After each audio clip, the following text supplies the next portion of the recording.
essa leitura inicial, que tem o poder da prece, de trazer para todos nós o equilíbrio, a busca pelo bem-estar, faz com que a gente comece a repensar uma série de questões em relação à nossa vida. E um dos assuntos que eu quero abordar hoje é um assunto que permeia toda a obra de Kardec. Kardec, ele não cita especificamente o assunto sobre a saúde física, a saúde mental e a saúde espiritual, mas ele traz para a gente, em toda a sua obra, o conceito de que a espiritualidade, ela interfere e ela molda muitas vezes a nossa vida, a nossa saúde, o nosso bem-estar.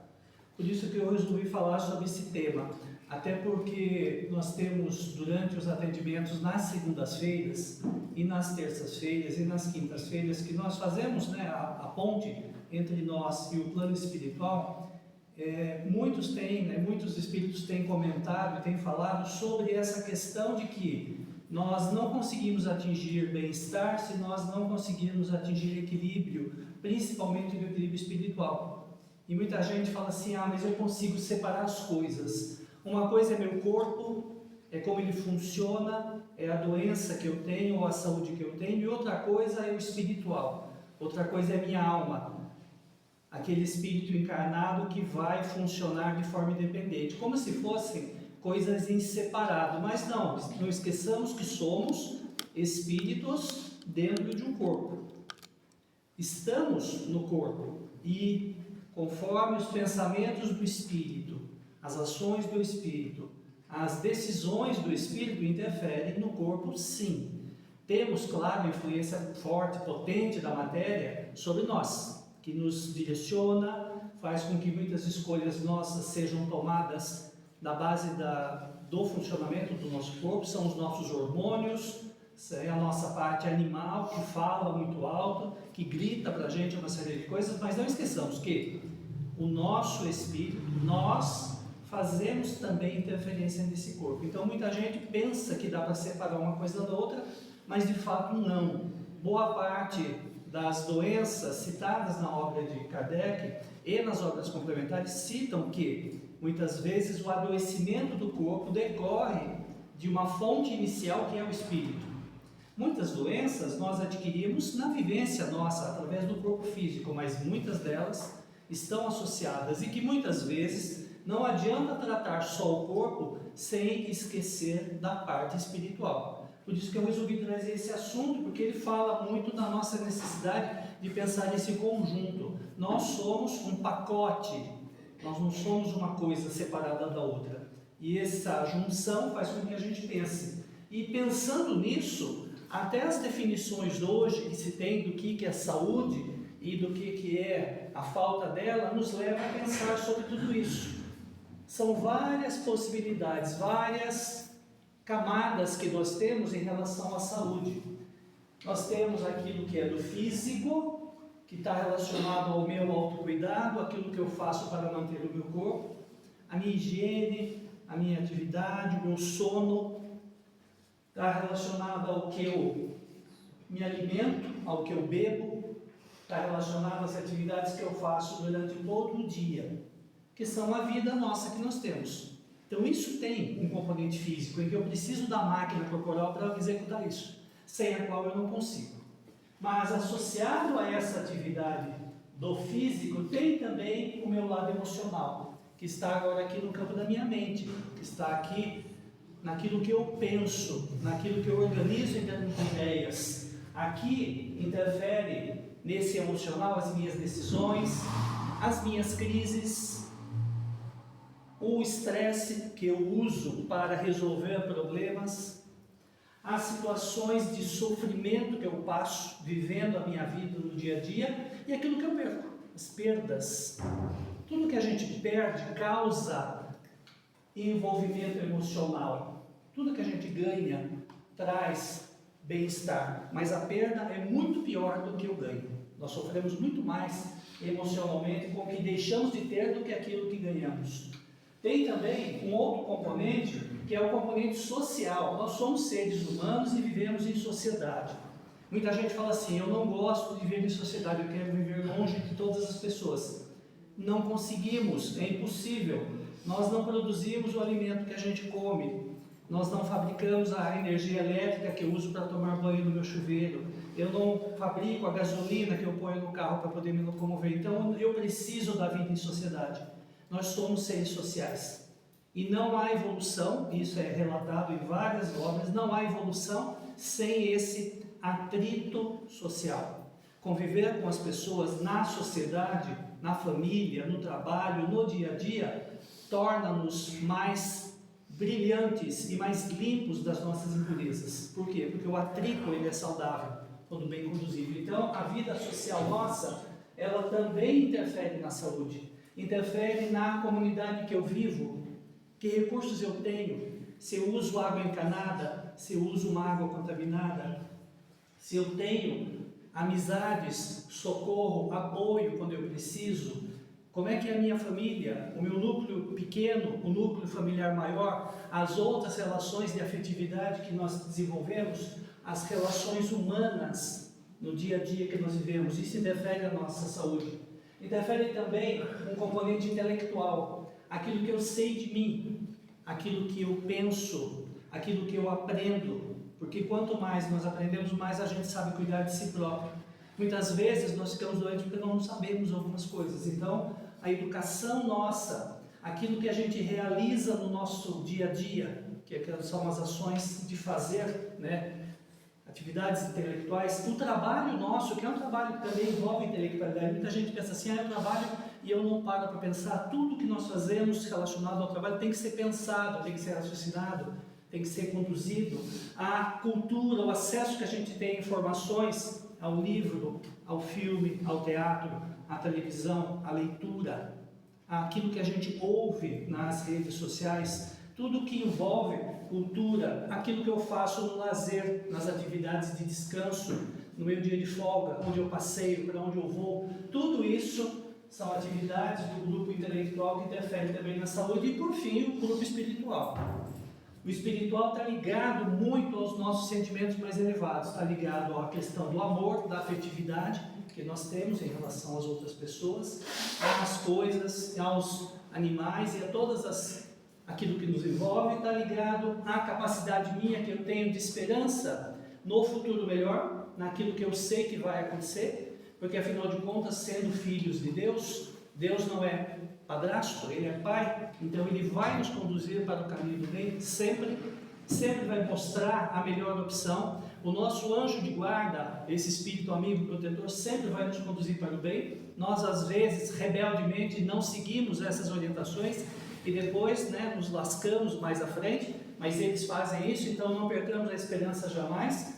Não deixemos de praticar a caridade, porque a caridade reforça o laço espiritual nosso com a divindade, de tal modo que a gente possa também receber aquilo que nós damos, porque na prece até de São Francisco fala, é dando que se recebe, é patrocinando ações para os outros em que eu sou atendido nas minhas necessidades. E por fim, a fé, a crença em algo maior, em algo que nos direciona, em algo que nos conduz e nos encaminha para o bem. Tudo isso junto, esse caldo todo misturado, faz com que nós tenhamos mais ou menos saúde. Por isso que tem alguns autores que dizem assim: nós não temos doenças, nós temos pessoas doentes.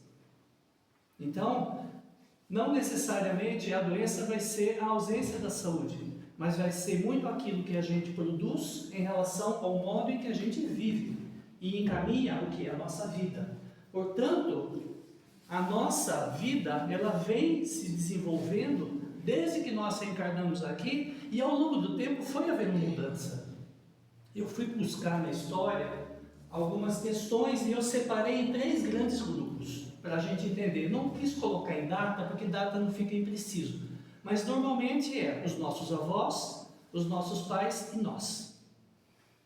Os nossos avós, eles tinham uma preocupação muito grande. Eles tinham a preocupação da sobrevivência.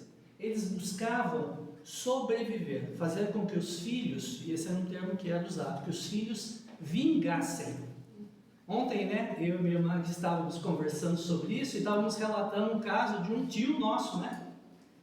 Tio avô, né? O Carlos era tio avô, irmão da minha avó. Eles, um casal, eles moravam aqui, né, na Sevandilha, né, indo para Campininha, e eles tiveram vários filhos, 6, né? 6. E apenas um chegou na fase adulta, na vida adulta. Ou seja, todos os outros morreram, um com poucos meses, outro com 3 anos, outro com 7 anos, ou seja, quem que vingou dessa família? Um. Então essa era uma busca enorme, né? A minha mãe, ela teve 10 irmãos, e ela teve uma sorte enorme, porque não morreu nenhum, todos os que nasceram vingaram. Mas antigamente, né, lá pelos anos 1920, 1930, 1940, até os anos 50, a preocupação dos nossos avós era que os filhos não morressem, né, sobrevivessem. Então, por quê? Porque havia muita fome. Muita gente fala assim, puxa, mas não tinha comida? Não tinha, como tem hoje. Não tinha. E mesmo que a pessoa tivesse recurso, fala assim, mas a pessoa tem dinheiro para comprar. Não tinha supermercado para vender, né? Eu lembro, quando eu era criança, né, aqui em São Roque, o primeiro supermercado que veio aqui para São Roque foi em 1970, né, ali na rua do Dr. Estevão, chamava-se Vem Cá, uma rede de supermercado. E foi o primeiro supermercado que veio para São Roque. Então você fala assim, mas era fácil? Não era fácil porque não tinha, né? Quantas vezes eu pequeno, 6, 7, 8 anos, minha mãe falava assim para mim, vai até a esquina ali embaixo, né, na Avenida 3 de Maio, na venda do Zito Garcia, e compra 1 litro de óleo. Então, pegava um trocado, comprava 1 litro de óleo, comprava um doce, né, um biscoito, uma bolacha, aqueles doções, né, para servir de troco. Ela falava, toque e compra, né, com esse troco um doce, e a gente voltava. Hoje, quem de nós vai no supermercado e compra uma lata de óleo? Nós sempre fazemos mais alguma coisa. Por quê? Porque no modo de vida da época. Então, havia fome, havia muitos filhos, e era uma estratégia mesmo de, para quê? Para que alguém sobrevivesse. Por quê? Porque morria-se muito, alta mortalidade. A saúde era centrada na família, ou seja, quem cuidava dos doentes eram os mais velhos, porque não tinha, falou assim, eu fiquei doente, eu vou no pronto-socorro. Não existia, aqui em São Roque não tinha pronto-socorro, não tinha uma UPA, não tinha um ambulatório para você ir, não tinha um posto de saúde. Então, poucos profissionais de saúde, poucos serviços de saúde, e principalmente doenças infecciosas parasitárias. Então, os nossos avós morriam de quê? Eles morriam de doenças infecciosas e de parasitas. A preocupação deles era sobreviver. Você acha que o meu avô sentava com o filho, você não quer comer o feijão e arroz? Vem cá, deixa eu te explicar a necessidade de você comer um cereal. Vem aqui, tá vendo essa salada? Coma aqui esse alface, porque vai fazer bem. Você acha que eles tinham tempo para sentar e discutir essas coisas? Não, gente, era aquela coisa, come. O quê? Come o que tem. E se quiser comer, come. Se quiser comer, não come. E não tinha esse tipo de controle. Por quê? Porque não dava tempo para fazer isso com 7, 8, 10 filhos.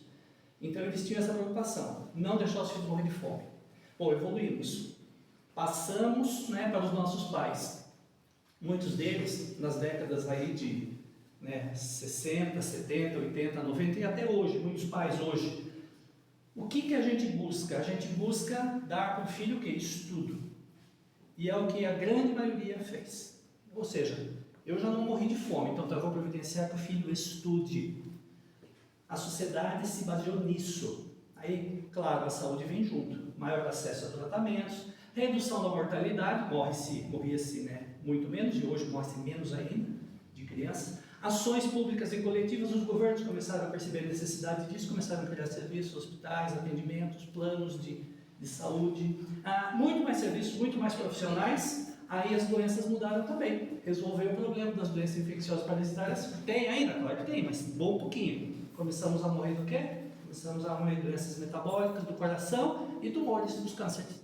Hoje, eu vejo, eu trabalho no hospital, a gente olha para as pessoas que morrem. O que a gente morre? Do que morre hoje no hospital, gente? Ou do coração ou de câncer.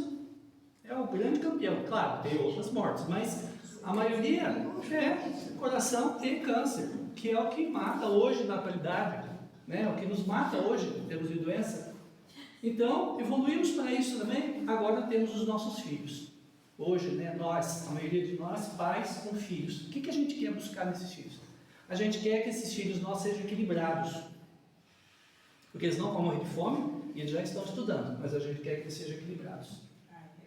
E aí é que está a dificuldade, porque é difícil pra caramba trazer equilíbrio para alguém quando essa pessoa não consegue perceber a necessidade de equilibrar-se.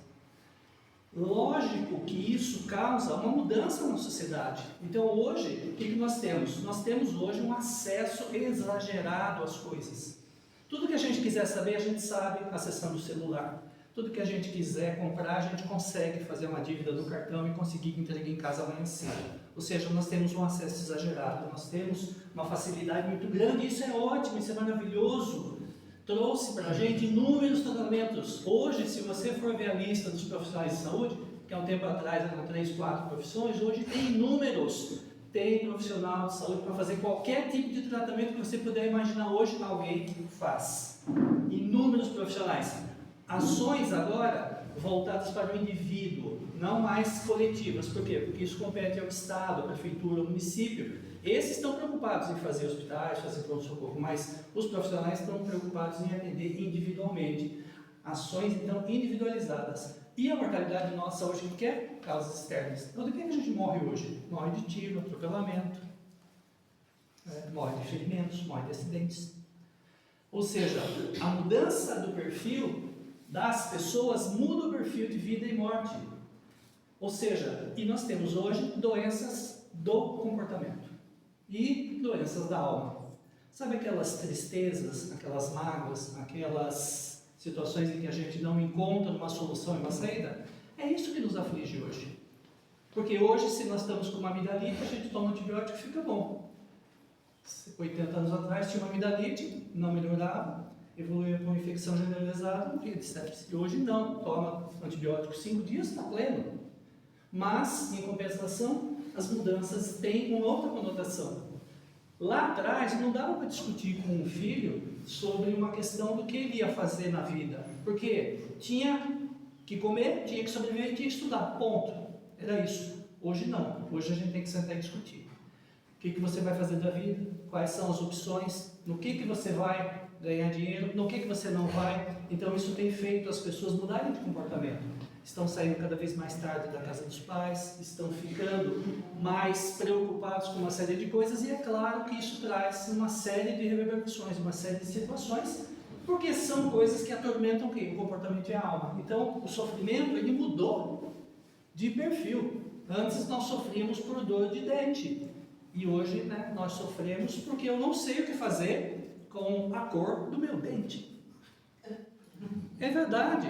São sofrimentos, são angústias, e pode parecer bobagem, mas não é. Por quê? Porque isso faz com que as pessoas sofram. E aí é que nós temos que ajudar, porque nós temos que ouvir aquilo que faz com que a gente tenha saúde ou não.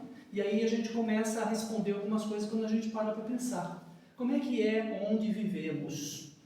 Dependendo de onde você está inserido, você vai ter mais ou menos saúde. Depende do grupo ao qual você pertence, em termos de convivência, amizade, trabalho, escola, com quem você se relaciona.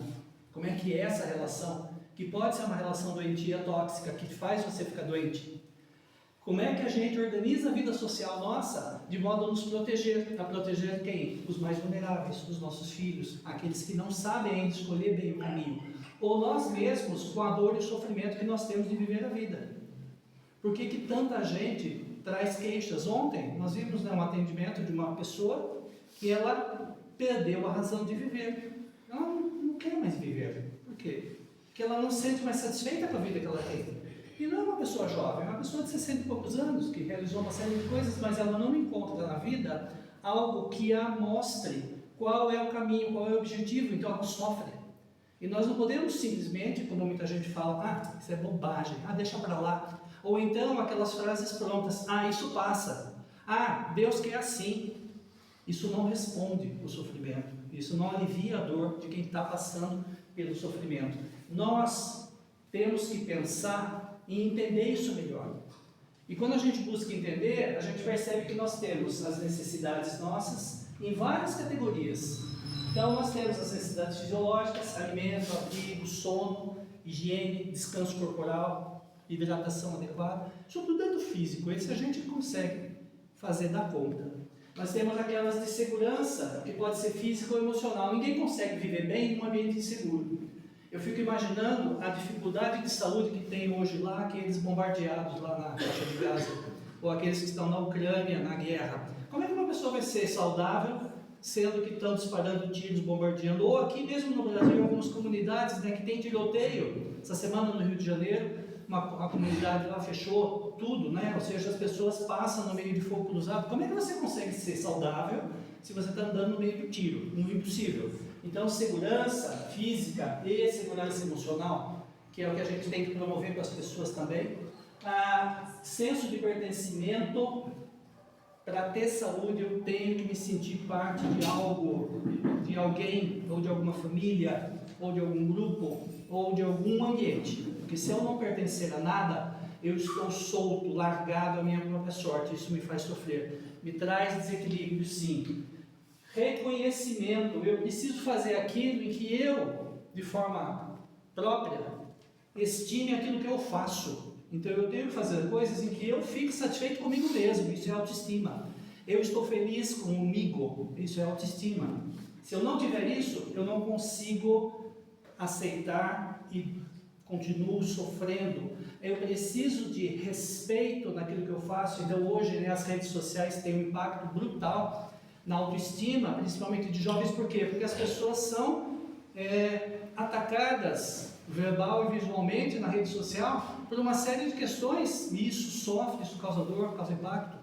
Por quê? Porque a pessoa é criticada, ou seja, não a tratam com respeito. A pessoa faz um comentário, mesmo sendo de coração, vem 200 comentários negativos, pejorativos, xingando ela. Por isso que tanta gente fala assim: não, peraí, eu vou dar um tempo em rede social porque eu não aguento o tamanho das baixarias que tem na rede social. Então a falta de respeito, isso nos incomoda profundamente.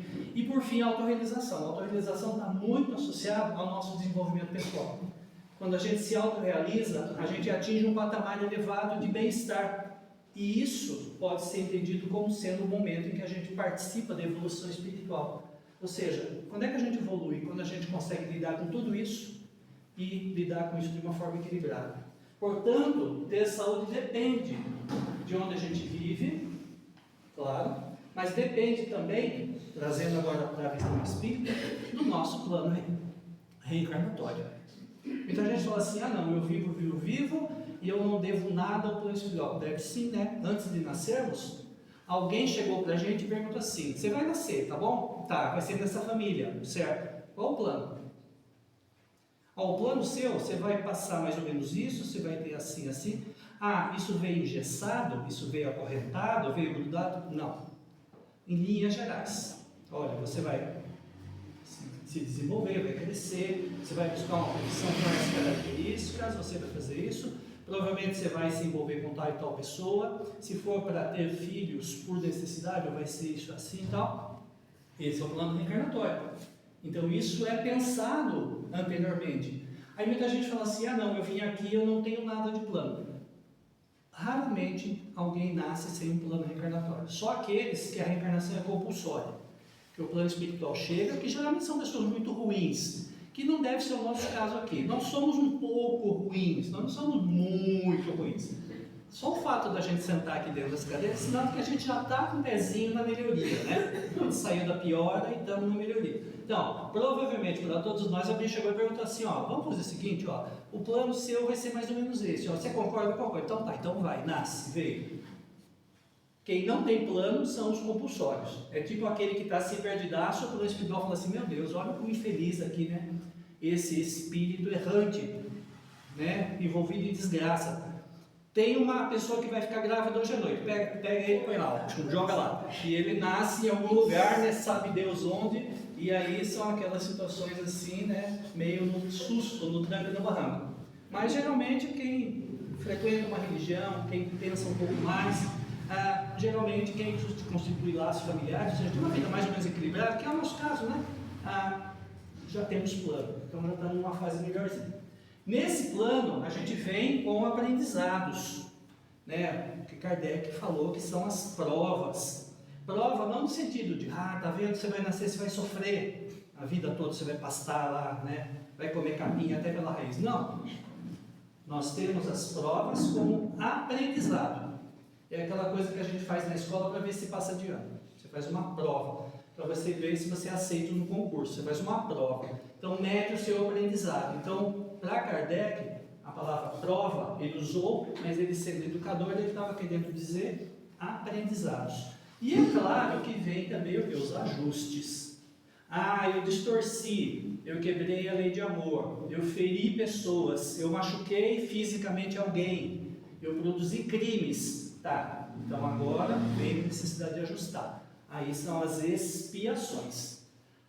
A prova é para quê? Para educar o espírito, para a gente sair daqui no ser melhorado, para a gente passar de ano. A expiação é para moldar agora já o quê? O perispírito. É aquele defeito de fabricação que eu causei no perispírito e agora eu passo pela expiação para consertar o perispírito, para que esse perispírito, uma próxima reencarnação, não venha com esse defeito.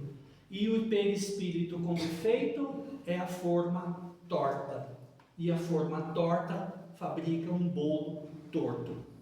Então muita gente fala assim, puxa, mas está torto aqui. Sim, defeito de fabricação.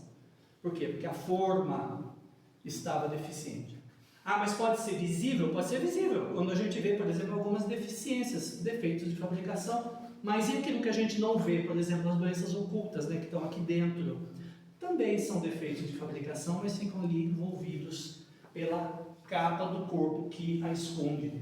Então, nós temos o plano reencarnatório, tem a sociedade em que a gente vive. Eu posso ter mais saúde nascendo, por exemplo, aqui em São Roque, do que nascendo lá em Tiririca da Serra, que é uma pobreza desgraçada, e eu não tenho acesso a nada. Então é claro que uma criança que vai ter mais saúde do que outra lá, nascendo aqui em São Roque hoje, tem muito mais saúde do que está nascendo lá na faixa de Gaza hoje. Então onde você nasce, você vai ter mais saúde ou menos.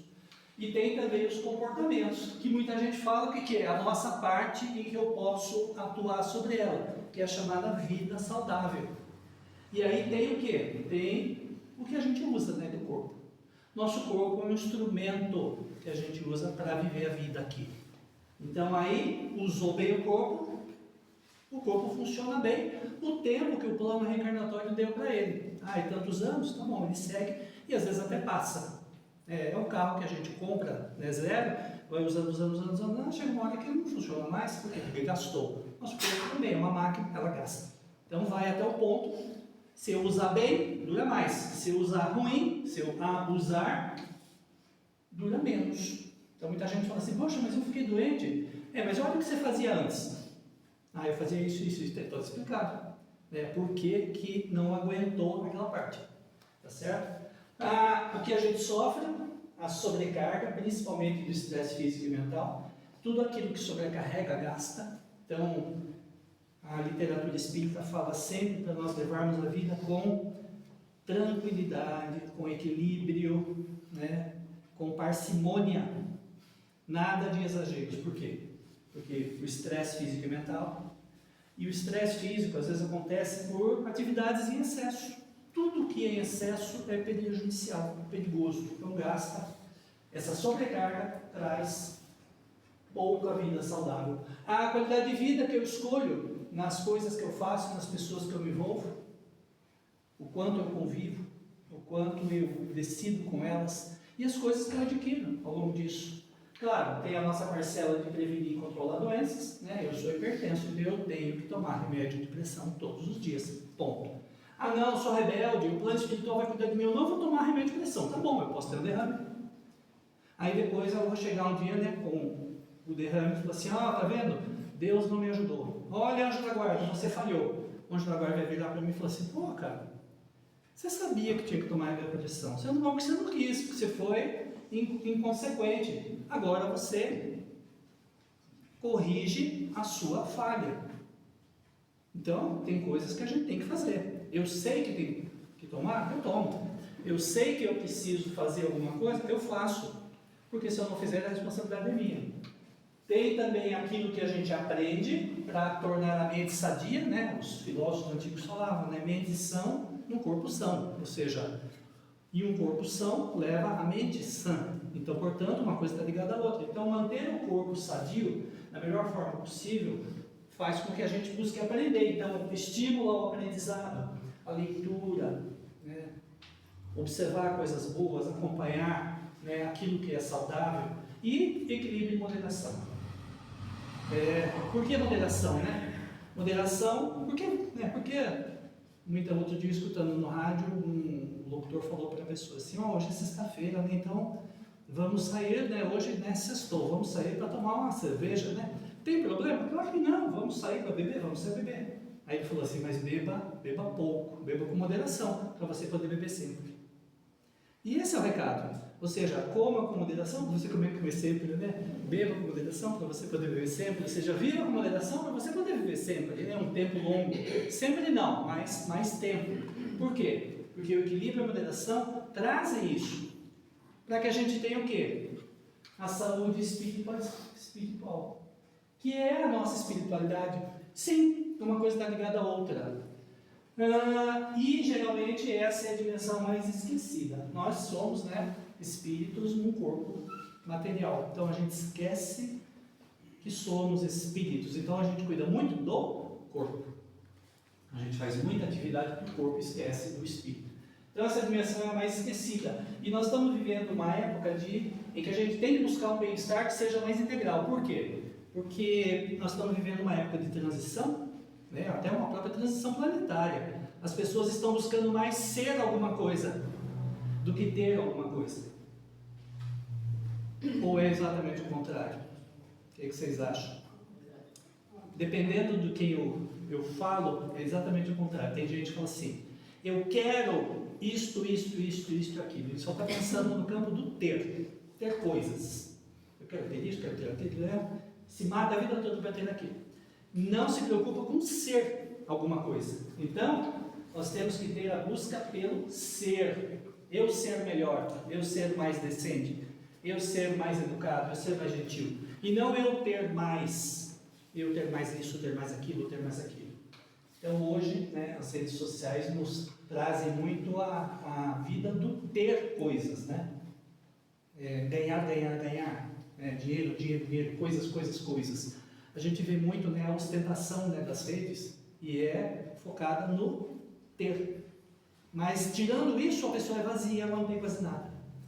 Tanto que agora, essa semana, vocês viram, né, a briga grande, né, de regulamentar as exposições de criança, né, que acabam sendo exploradas no trabalho infantil, do ponto de vista o fenômeno da adultização, né, de transformar essas crianças logo em adultos para eles poderem ganhar dinheiro. Crianças com 12, 10, 14 anos, 15 anos, se expondo, né, na rede social para faturar dinheiro, né, para faturar cliques lá, porque cada clique daquele é interessante. Eu estava conversando com uma pessoa do Instagram, gente, e realmente dinheiro cada 3 mil cliques dados lá, gente, são 7 a 10 reais que a pessoa recebe.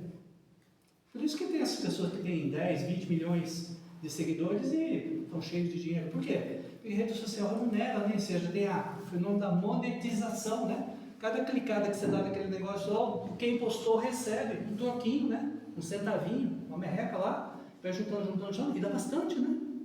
Então isso é perigosíssimo, né? Então, cuidado com buscar ter coisas. A espiritualidade muitas vezes não está ligada à religião. Tem muita religião, pessoas sem religião espiritualizadas, mas normalmente os mais espiritualizados são os que têm religião. Então, não está ligado à religião, mas embora possa estar.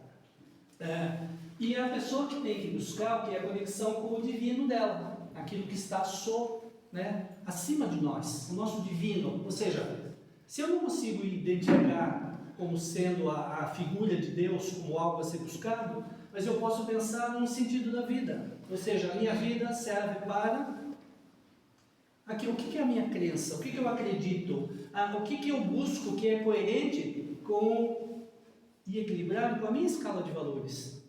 Aí me diz o ambiente que eu frequento, me diz com quem eu falo, me diz o que eu sou. Então tudo isso é a conexão com o divino, com aquilo que está além de nós. Então isso é a espiritualidade. E buscar com isso um propósito. Muita gente se pergunta, eu não sei mais o que fazer. Nós temos que encontrar o que dá sentido à nossa vida. O que dá sentido à vida? Bom, muita gente que dá sentido à vida é fé. Tem pessoas que são visivelmente religiosos, né? O sentido da vida dele é a fé, é a religião. Outros é o estudo filosófico, o entendimento dos autores. Outro é a busca da arte. Meu propósito de vida é ficar tocando violão, ficar tocando sanfona, ou seja, eu sou um artista, eu toco isso, né? É a arte dele. Serviço ao próximo, aquilo que a gente faz para os outros, ou mesmo trabalho. Ou seja, aquilo que te dá uma razão para viver. Nesse processo, viver de acordo com esses valores, ou seja, ser autêntico naquilo que a gente faz, ou seja, eu associar a minha fé com aquilo que eu agradeço. Então, para ter saúde, eu preciso ter fé em alguma coisa, crença em algo, e eu tenho que agradecer a isso. Para atingir o que é a paz interior. E paz interior é um estado de bem-estar saudável, em que eu sei lidar com as coisas que são difíceis, com as adversidades, que assim mesmo eu consigo manter a serenidade, e eu consigo aceitar as coisas como elas são, e ter esperança que as coisas vão melhorar. Então isso é paz interior. Não é ficar desesperado, é não sair gritando, é não ficar se estrebuchando com os problemas que a vida tem, porque problemas todos temos, mas como lidamos com eles é que nos faz ficar bem do ponto de vista de saúde espiritual. E gratidão, aquilo que faz com que a gente tenha um vínculo muito forte, profundo, com as pessoas que nós estamos e, claro, com a providência divina, aquilo que está além de nós. Se eu sou grato ao que eu tenho, eu consigo cultivar a minha saúde espiritual. E aí tem algumas formas de a gente poder fazer isso. Então, o primeiro, né, que os autores recomendam é silêncio, ou seja, quando a coisa está muito barulhenta na sua cabeça, quando as ideias estão reverberando muito forte, quando você está ouvindo muito eco lá dentro, sabe aquele cérebro agitado, aquele pensamento acelerado que você não consegue parar? Silêncio, ou seja, buscar tentar ouvir a voz interior. Então a gente consegue isso com oração. Leitura apazigua também essas ondas cerebrais aceleradas. Então, ler o quê? O Evangelho, obras complementares, a filosofia, a poesia, ouvir música, ou seja, tudo aquilo que pode levar ao pensamento. Contato com as forças da natureza. Uma das coisas mais promissoras da saúde espiritual é ambientes naturais. Você vai até lá e desse ambiente ele desperta aquele senso que a gente tem de pertencer a alguma coisa que é maior. Ou seja, a gente pode, num passeio, num parque, numa floresta, numa caminhada, reverenciar a natureza, o ar que a gente respira, o sol que amanhece, o vento. Isso faz com que o contato com as forças da natureza nos traga equilíbrio, saúde espiritual. Uma que os autores relatam muito também, que é muito forte para a gente deixar de olhar os nossos problemas e passar a resolver os nossos problemas, é serviço ao próximo, é ajudar. E aí a gente pega Kardec, fora da caridade não há salvação. Kardec não escreveu isso à toa. Ele percebeu que para dar significado à vida, quando a sua vida está muito bagunçada e atribulada, dê para o outro alguma coisa. E por forças da natureza, porque o universo conspira a seu favor, você recebe de volta esse bem-estar também. Então, o serviço ao próximo é uma das formas mais potentes que tem de cultivar a saúde espiritual. Eu já ouvi de muita gente, olha, se eu não fosse fazer caridade, se eu não fosse ajudar em tal lugar, se eu não fosse trabalhar no centro, eu enlouquecia. E é verdade, porque a pessoa não busca, não consegue atingir o equilíbrio.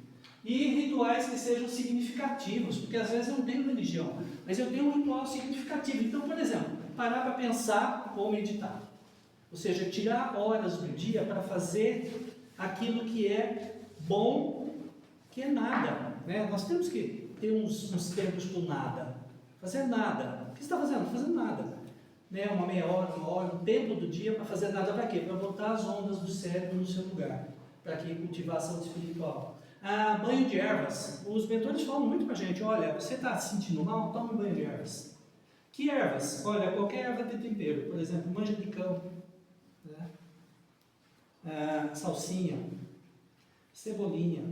Mas fica fedido? Sim, mas você não vai ficar com isso para sair de casa. Você vai tomar um banho de ervas, faz um chá, toma um banho de ervas do pescoço para baixo, você tem a reenergização. Por quê? Porque a física explica isso, a gente perde os elétrons que nós estamos acumulando, que também dão essas ondas cerebrais elevadas. Então é uma questão de, muita gente fala, que é chamado descarrego, mas é mesmo, você pega as moléculas, íons de elétron que nós temos acumulado, a eletricidade estática aqui no corpo, e ela descarrega, ela joga para a Terra. Então o banho de ervas é altamente saudável, ou seja, é um ritual significativo. Está passando mal? Toma um banho de ervas, faz uma erva, faz um chá, toma um banho. relaxa um pouco, depois toma um banho no chuveiro, né, com o seu sabonete preferido. Tomar sol. Muita gente hoje, né, tem essa coisa de sentar um pouquinho no sol, né, lagartear no sol. Isso é altamente saudável, né? Você fica ali algum tempo recarregando o quê? A sua energia, né, a sua bateria com a luz do sol. Tomar chá de vários sabores, fazer ginástica. Muita gente tem ritual de fazer ginástica, vai na ginástica, né? Isso traz bem-estar, isso cultiva a saúde espiritual dela. Passear, existe coisa melhor para a saúde espiritual do que passear, gente? Ir para um lugar bonito, diferente, dar uma caminhada, dançar, fazer relaxamento, ou seja, tudo que conecta a gente com o que é sagrado. E os sinais de quando a coisa não vai bem, né? Para nós encerrarmos.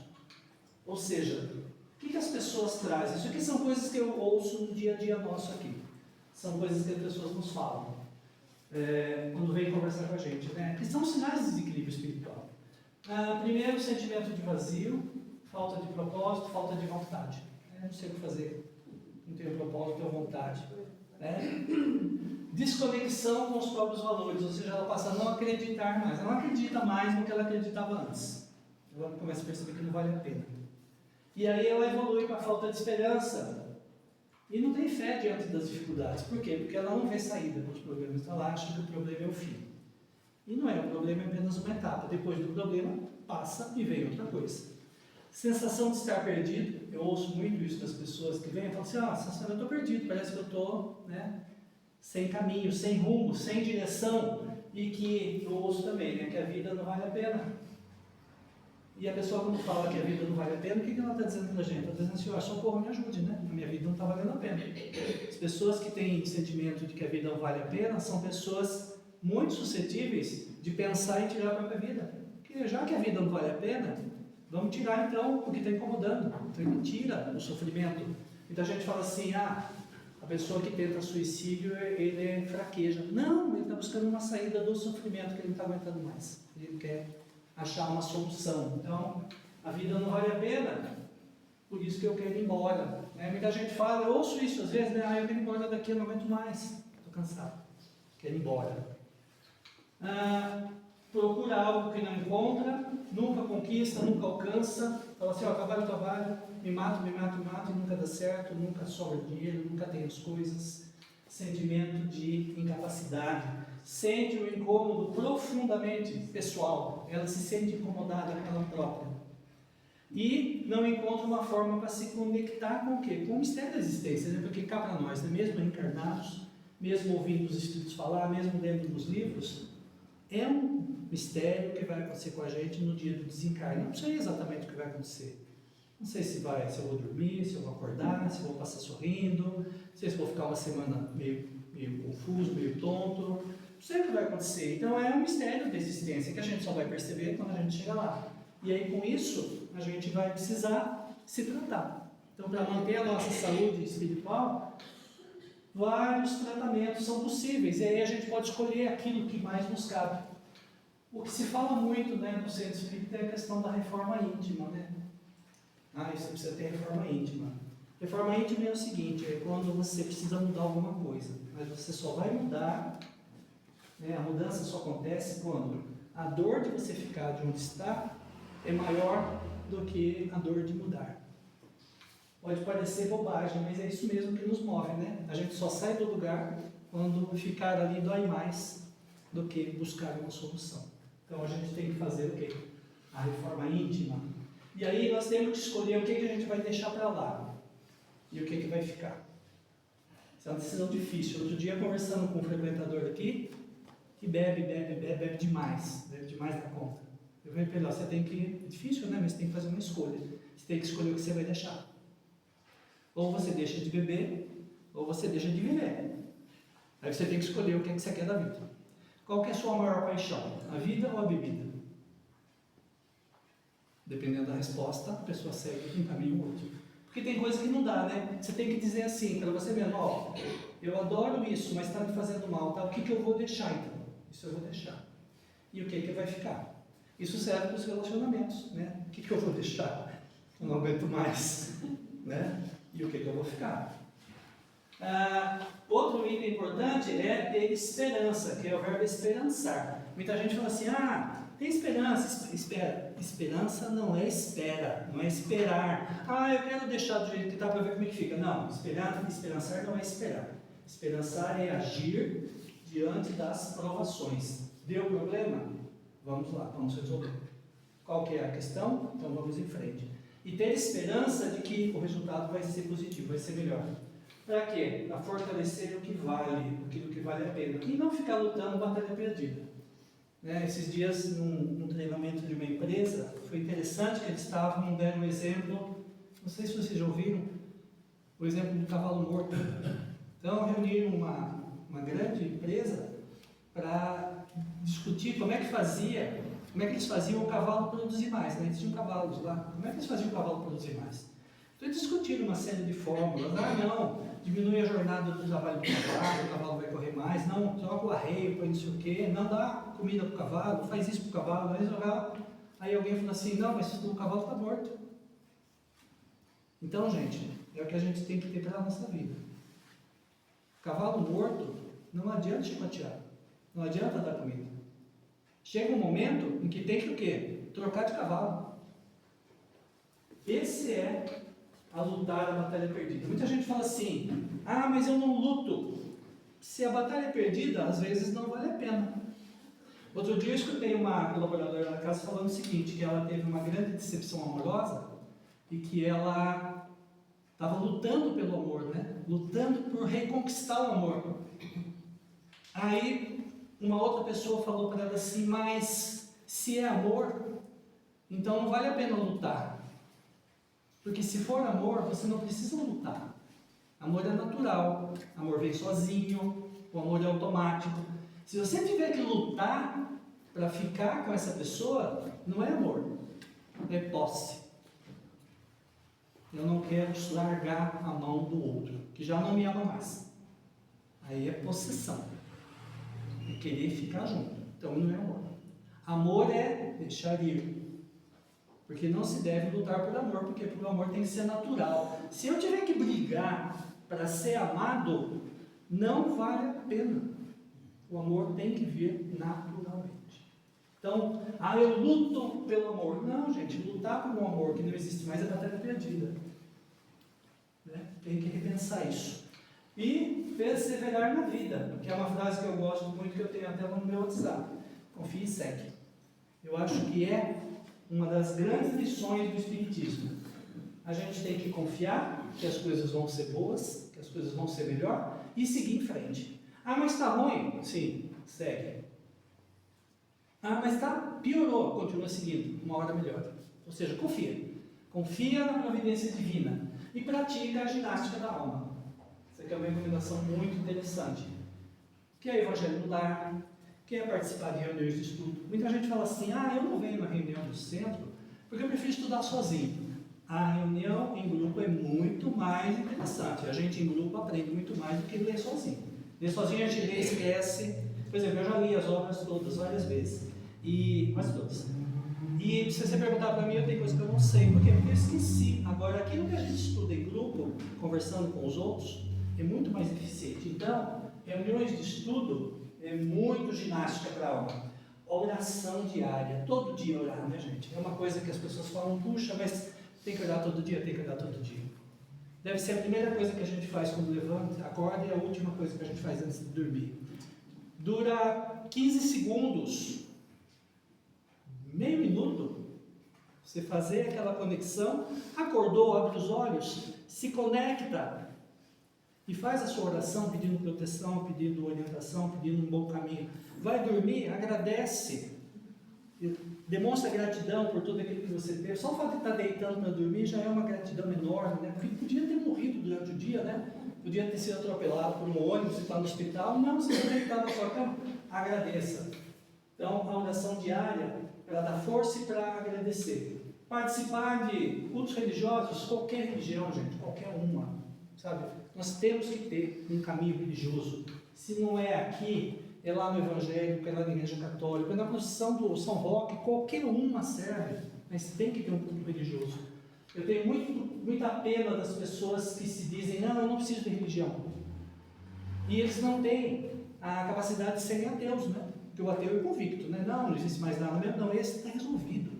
Os ateus não são o problema. O problema é a pessoa que crê em Deus e não participa de nada. Esse tem dificuldade, fica atormentado. Atividades culturais, ou seja, vamos fazer coisas interessantes, né? Vamos sair, vamos passear, vamos no cinema, vamos na feira, né? Vamos em exposições, vamos no teatro, vamos numa dança, vamos numa coisa, vamos passear no parque, né?